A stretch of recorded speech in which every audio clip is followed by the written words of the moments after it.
Hello and welcome to the Crucible, where tonight we're looking forward to the start of two potentially exciting clashes in the second round. One of those matches features arguably one of the most gifted players in the game. His record doesn't quite match his talent, but maybe that's about to change. Brilliant through to round two. I'm hitting the ball really good. I've been practicing really hard. What a shot. What a very clever shot.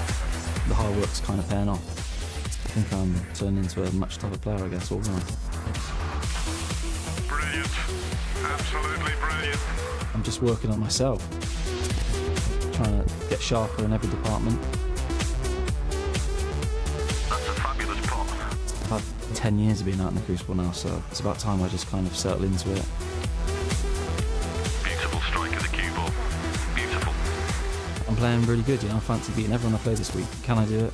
Yeah, I think I can. It's going to be tough.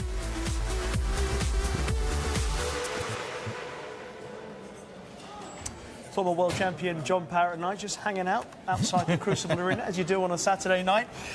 Talking about Jack Lazowski, who we're looking forward to seeing, I've said one of the most gifted players in the game. As a fellow pro, how do you rate him? You'd be right by saying it. Thank you. 6 finals, never quite managed to convert yet, but no, listen, for natural talent, he's right up there.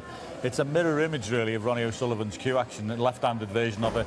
Brilliant break builder, and he's also up against one of the brilliant break builders in Stuart Bingham. What does he need to do to make the next step from, as you say, 6 ranking finals that he's been to? He hasn't got over the line in any of them. He's been to a fair few semi-finals as well. What does he need to do to get to the next level and become a serial winner? Do you know, it's very difficult to say, really. I mean, obviously, when you get to these finals, you're going to be playing some great players, some of the all-time greats, and you see who he's lost to, and not exactly mugs, are they, the ones he's playing in the final. So sometimes the hardest one is the first one, and that's proven the case. I think the other day his match play went up a level for me, though. He took a little bit extra time, a little extra beat. When there was something there that needs to be thought about, he did that very well. Yeah. I was impressed the other day.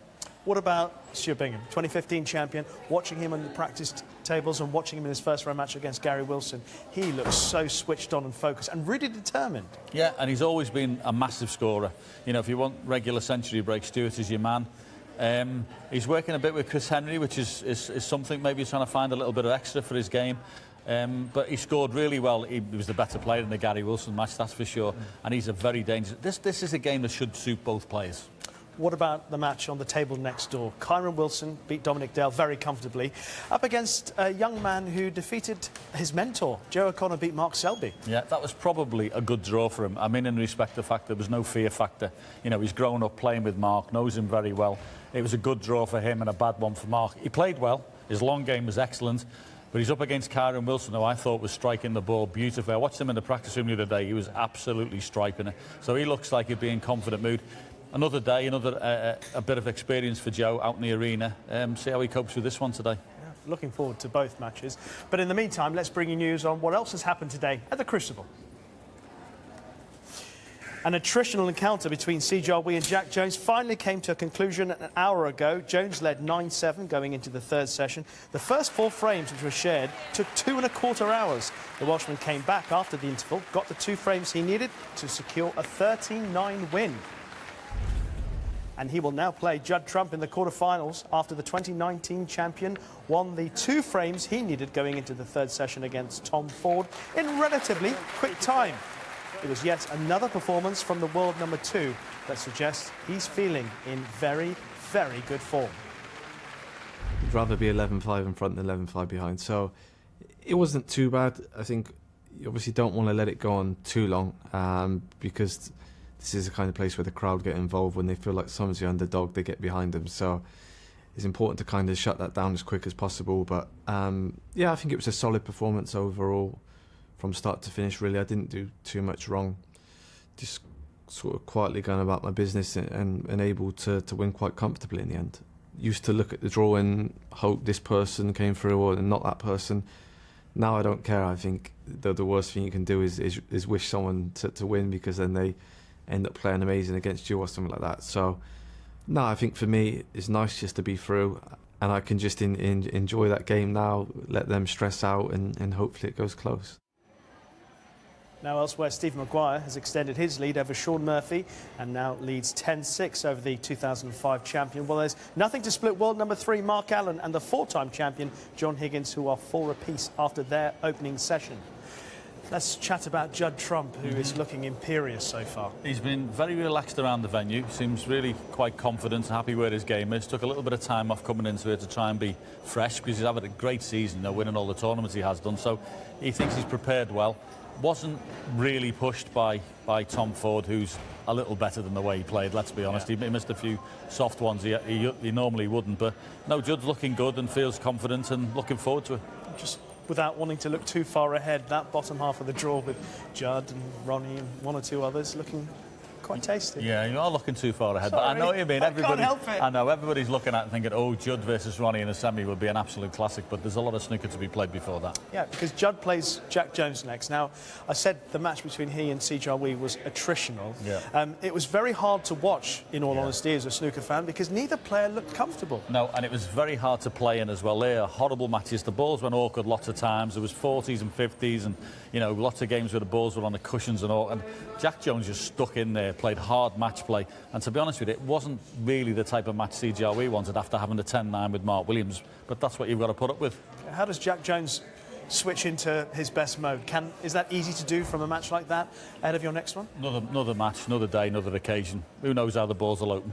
Yeah, well, that's a good question, because looking ahead to tonight's match between Jack Lazowski in particular and Stuart Bingham, and how that's about to play, we've said it a number of times, John, that in some of the matches we expect these guys to come out onto the table and just get into their rhythm straight away. It hasn't always worked out like that. No, not at all. And I actually think one of the factors this year in the championship is I think the tables are playing great. The tables are definitely harder than they've been in the last couple of years. And there hasn't been as many centuries. I think we're sort of halfway down in the tournament from what we were last year. Yeah. So the tables have been warranting a lot of respect. That's right. 29 centuries roughly so far, compared to 60 at the same juncture 12 months ago. Look how comfortable Jack Lazowski is at the moment. Yeah, he needs to chill out a bit more, doesn't he? Let's be honest. But that's a tournament office he's in there. Actually, it will be interesting talking about the table tonight, because these two, Lazowski and Bingham, are 2 of the best century makers we have. So let's see what happens tonight. Indeed. It's time to head over to Rob Walker to get the players out onto the arena floor. Thank you. Good evening, ladies and gentlemen. Saturday night in Sheffield sees an intriguing all-English lineup with 4 players who've contested 31 ranking finals between them. It's former finalist against first-timer on one side of the arena and former champion against quarter-finalist on the other. Welcome to a gripping climax to day 8 here at the one and only Kazoo World Snooker Championship.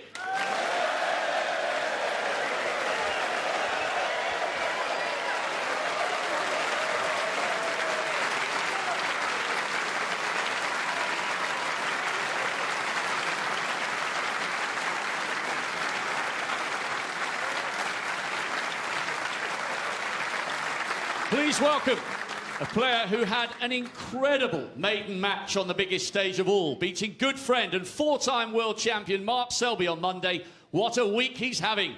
The dream debut continues for the kickboxing expert, Joe K.O. Connor.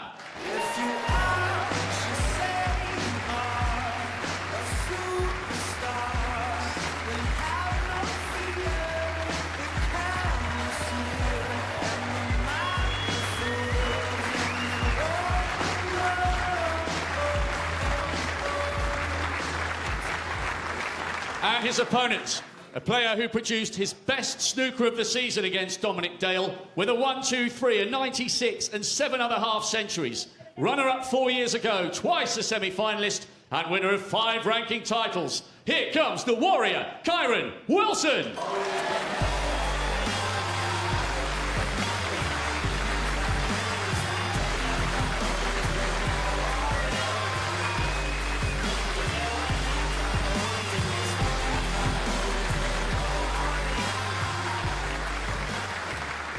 And now to a player making his 12th appearance in the last 16, 24 years on from his first, after an excellent victory over Gary Wilson in the first round.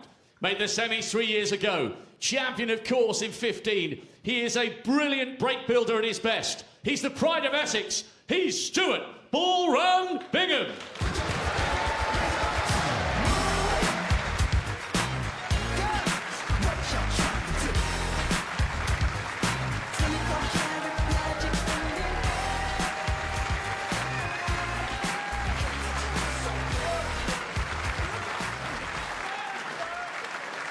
And finally, to a player who produced nerveless long potting in a first-round decider against Ding Junhui to secure his 4th consecutive last 16 appearance. He came within a single frame of the semis 2 years ago, and he's desperate to get there again. Come on, Sheffield, raise the roof for the jackpot, Jack Lazowski!